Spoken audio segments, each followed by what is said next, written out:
Thank you so much for joining Forge Breast Cancer Survivor Center's coffee conversation. We're excited to have Lori Mills with us today. She is such a vibrant bubble of energy, and she also just has so many good things to say today about the vitality of support groups, how necessary they are, how needed they are, what they mean, and what you can expect from a support group. Lori is a breast cancer survivor, so excited to have her here to also speak from that perspective. Lori, if you could, you can take it over and tell us what you'd like us to know about yourself.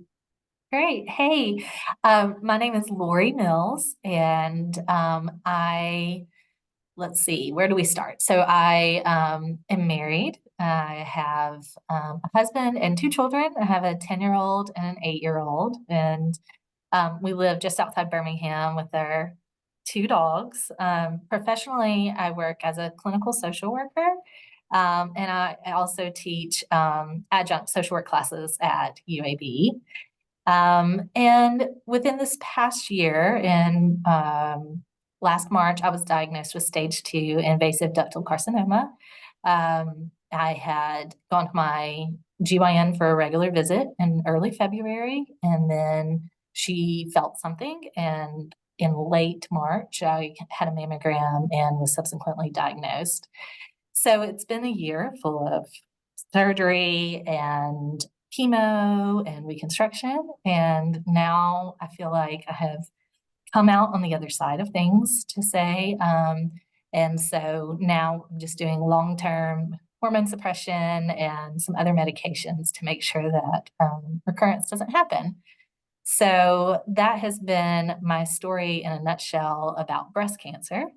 And I'm so excited to be here today. And thanks for asking me, Janida, that I'm just really excited to talk about the the other things that have come alongside of breast cancer, which have been good and bad, but mostly the good that I have found within a group of women who really understand and the importance of that, and how a shared experience really can make a difference in a tough situation. Yes, and thank you so much for sharing that with us. And I agree that, being in a space where people already understand, so there are things that, don't have to be explained. But kind of along the lines of that is basically a support group. And maybe everybody doesn't call it a support group. Maybe they call it a support circle or whatever have you not. But with the theme of things, what is a support group? Yeah. So, I think I am a social worker by profession, and so I can give you a textbook answer of what a support group We don't is. want the textbook. But right, right. So I'm going to give you my definition of what a support group is.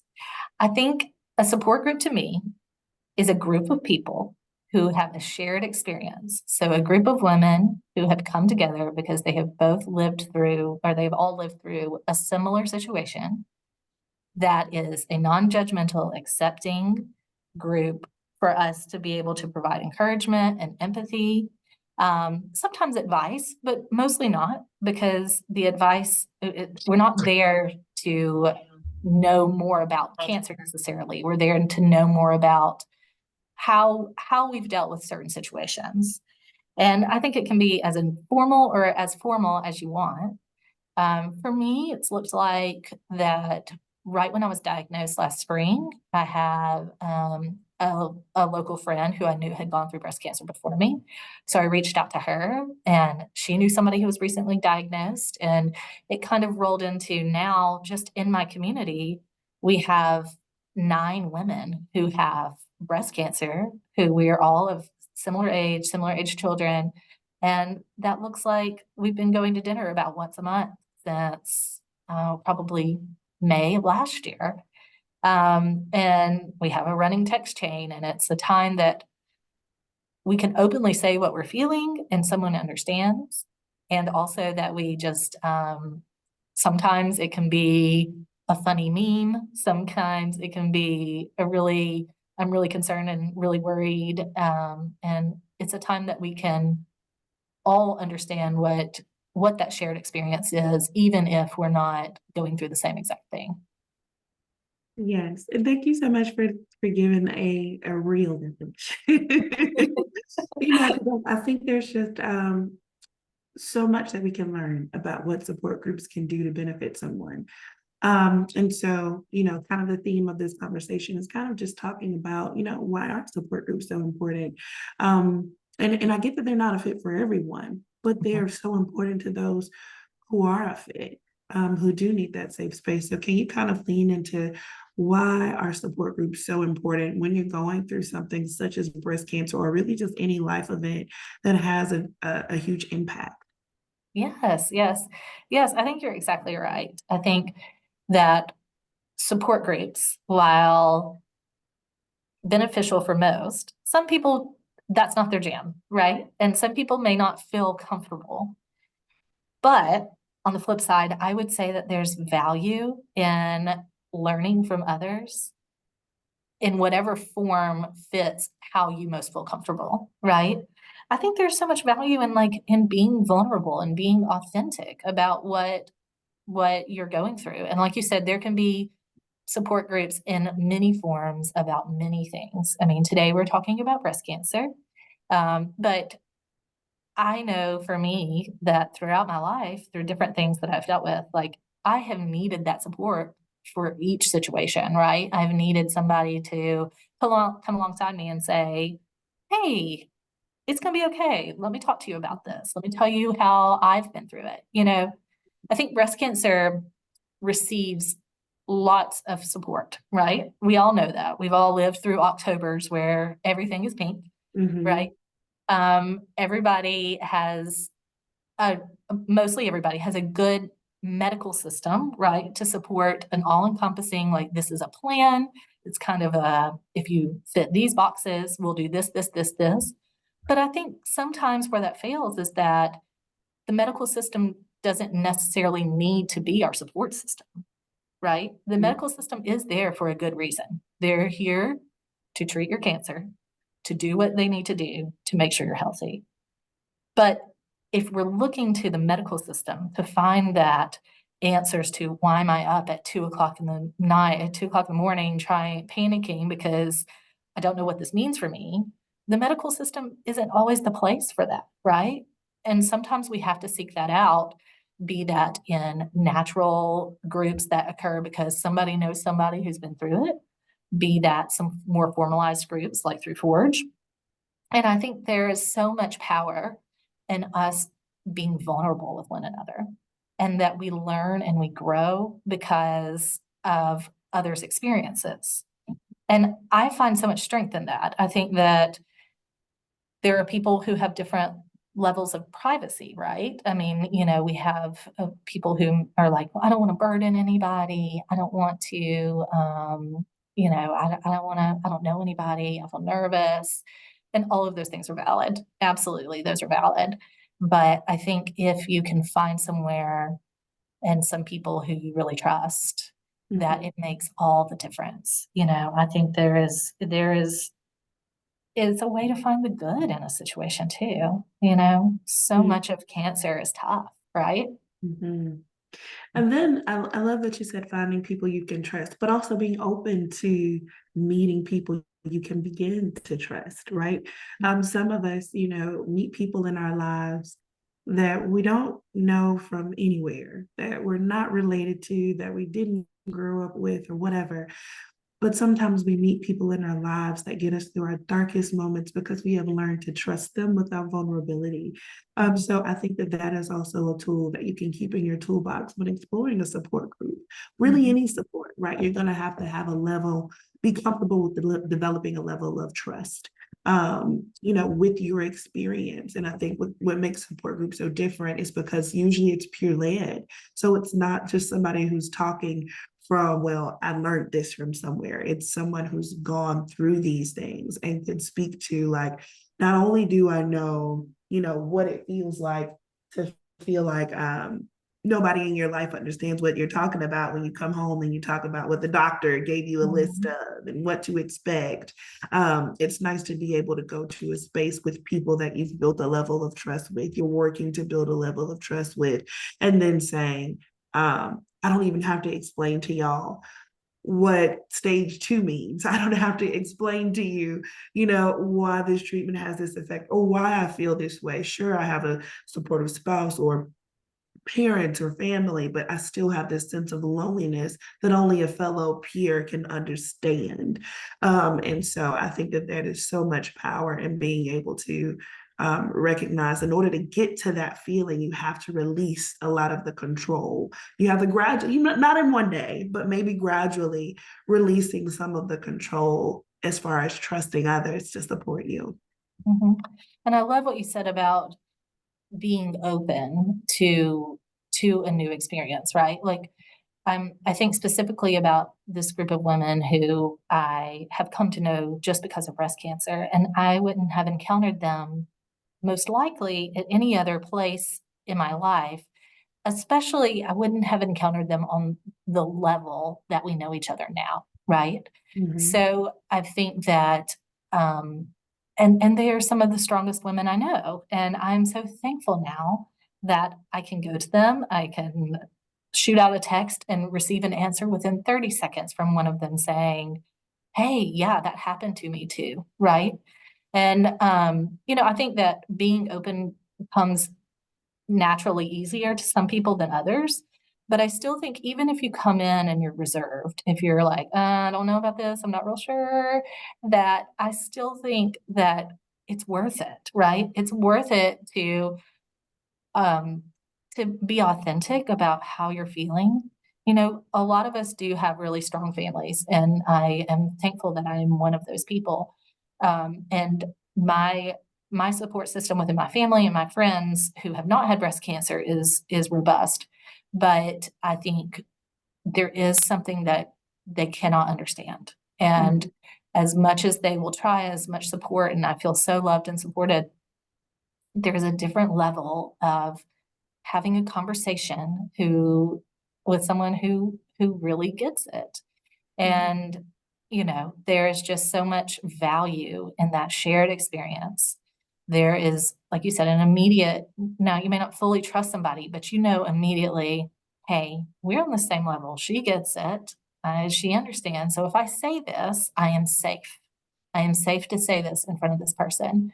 And I may differ politically, religiously, I may differ all these other differences, but it doesn't matter when we're both going through something that's really difficult, and we can have one another to really hash that experience out and say, yeah, I felt like that too, and here's what helped me. Or even as somebody who may be a de facto leader in a group, when they say, despite the fact that I am all in on this group, I'm having a really hard time. And I think that's a great thing about peer led support groups, right? Is that nobody's higher than the other. Like somebody may be turning on the Zoom, somebody may be you planning an outing, but at the end of the day, I'm still like, all of us are like, wait, I'm doing this too. What has helped you? I don't know what to do right now, and I really appreciate the value in that. I mean, because I love that you said like the peer is also a member of the group, right? Or the person who's like, hey, like y'all want to get together, or hey, do you want to do this? Because that's still a member of the group. That's still someone who can benefit from it. There's no hierarchy in the group setting, and you're all in it together. Um, I think that there's a lot of stigma about what a support group can even be. It doesn't always look like people with lots of tissue dumping out their diaries. What are some things that someone who's unfamiliar with the way a structure of a support group works can expect when they're saying, hey, I'm thinking of joining a support group? What are some things that they can kind of keep in their mind to know because they might not be comfortable with a very emotional setting? So what are some things that you would let them know, or someone who might watch this video and have this question about, well, what does a support group look like if it's not a whole bunch of crying and confessing my deepest feelings? Right. Right. I think that's the beauty of a peer-led support group, right? Is that whatever the people who are in the group want to do is what the group will do. So you may have people who express things differently. So you may have somebody who does get upset easily and does cry. You may have somebody who hasn't cried in years, right? But that's okay because there's the beauty in that. And that I think also knowing that within a support group, there's nothing that you are going to be forced to participate in. This is no forced experiment. this is a time for you to come together and say, what do you need and how can we help you to meet that need? I think if we're speaking specifically about Forge, we can say that right now, we have this ongoing, at least so I'm with the young women's breast cancer survivors, and young, I think is a relative term since I just turned 40, but there is an ongoing group me that anybody can post to at any time who's approved to be in the group, and you just have to request that. And that is just hey, does anybody know what I should do about X? Then we have our monthly Zoom groups where you can join in by Zoom. And then we're going to be doing our quarterly meetups. So our next Zoom group is going to be this Thursday, and we're going to have to change the time to 5 o'clock this Thursday. And then our first quarterly meetup is going to be June 13th at Avondale Common House, and just the time for us to have dinner and chat and get to know each other face to face. So I don't, it is not us sitting in a circle, passing around a tissue box, saying, playing some like, tell us the hardest And thing you've ever been music. through. Yes, right. But I mean, but if you need that support, that's Yeah, okay too, yes, but don't feel like that's all that you have to gain from the experience. You gain insight, you gain comfort, you gain relatability. Like, sure, breast cancer might be the thing that you have in common with this groups of ladies or this group of people. But that might not be but that's not who you are. That's not what defines you. That's something that you all are experiencing and can relate to each other and support each other with. But that's not all that you are. That's not all that you can do for the rest of your life. That's not all that you're going to talk about. right, That's not all that you're going to experience. There's still so much life to experience. But this is one thing in life where you're like, I need other people who know what's going right. on that I can talk to that can support me. Yeah, and I think you're touching on kind of something that I have tried to focus on throughout my time of having breast cancer is that so much of what we go through is tough. So much of is scary news from the doctor. It's physically hard. It's you're not feeling well. There's pain involved. There's all of these things. But I do think that as a person who has walked through this and is walking through it, I also have a choice to make good from it. And I find that reaching out for support and that finding others who understand and living the shared experience together is making the good. So we are making the good experiences. We are making friendships. We are making time to really talk about these things that I think so much of that is gaining control, right? In breast cancer, you don't have any control. You really don't. You are at the mercy of when your doctor's appointments can be scheduled. You may be waiting 6 weeks to talk to a doctor. You may, you have no control over, what type of treatments that you're going to need most of the time. There are some options, but you're within a certain set of options. And I think that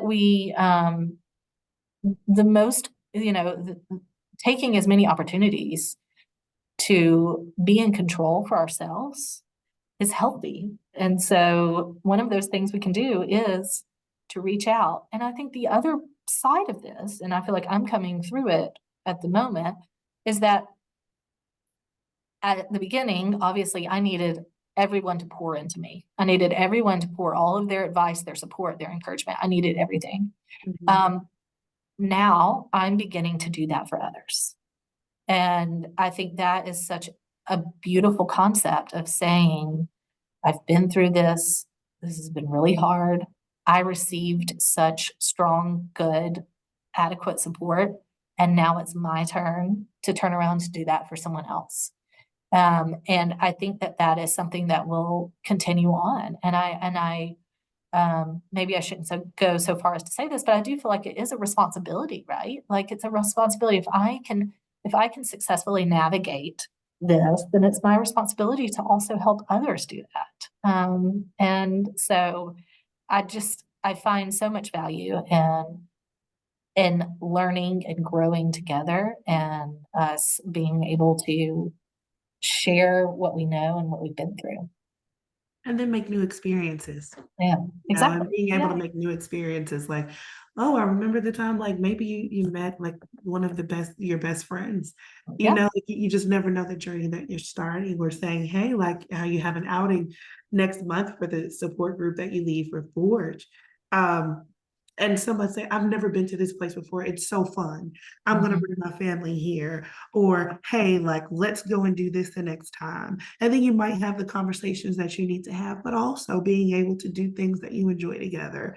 mhm. So it's not like we said earlier, it's not always the sitting in the circle with the tissues and the sad music. Sometimes it's having those moments of sadness, but being able to find purpose in the next steps in your life and being able to feel supported and understood along the way to whatever your destination is.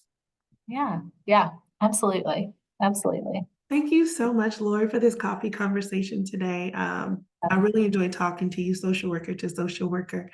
Yeah. Do you have any final thoughts that you'd like to leave any listeners or viewers with that we haven't already discussed today? I think that, and I might be repetitive when I say this, but like, cancer is not all, I mean, this is not all rainbows and sunshine, right? This is not always fun. It is not always fun. But again, choosing the good, I think my 10-year-old, one night received a lot of support from this organization. And we were so thankful for it. And so my husband and I were really overwhelmed, and we're sitting at eating dinner. And I didn't really think that he was understanding what we were talking about. And he just like looked up in the middle of like this silent pause and said, Mom, people are really good. People are really good. Mm. And I thought, if that's what he can remember from this whole experience, from this whole time, then it's worth it, right? And I do think that joining a support group and opening yourselves up um, to a new experience can make us see the good in others. And in a situation where oftentimes it's very frustrating, it's very frustrating. It's a very scary experience.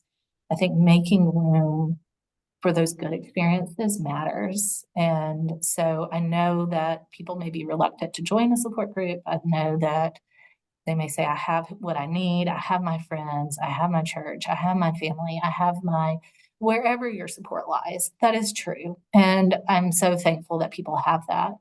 And then on the other hand, there may be people who do not have that and who do feel completely isolated and completely alone. And I just think seizing that opportunity to open yourself up to something that is good, something that could be good, is so valuable through this. And I know for a fact that my experience living with cancer wouldn't be the same if I hadn't have met all of these people who have shown me how to walk this road, and my experience is not going to be the same exact way. It's not. Nobody's is. Mhm. And I'm not saying that you have to emulate somebody, but I do think that allowing yourself for those experiences, allowing room for good to come of this, whatever form that may be, really matters just as much as following your health plan and seeing your doctor and, doing all of the things, taking all of the medication. That this side of cancer care is important too. So, in closing, I'd just like to say, open yourself up to the opportunity for something good throughout this. It matters. You matter. And I think that it's an awesome opportunity, and we'd love to have you with Forge too. Well, thank you so much, Lori. Yeah. And continue to be a light and continue to encourage others, even as you're encouraging yourself and getting encouragement for others. Just keep that circle of love and support going. We're so grateful for people like you, who are in the space and have that type of mindset. And it doesn't come overnight. It's not an automatic thing. It's something that you develop when you're ready, if you're ready. And I'm just really grateful for you. And thank you so much for carving the time out to talk to us today. No problem. Thanks, Janetta.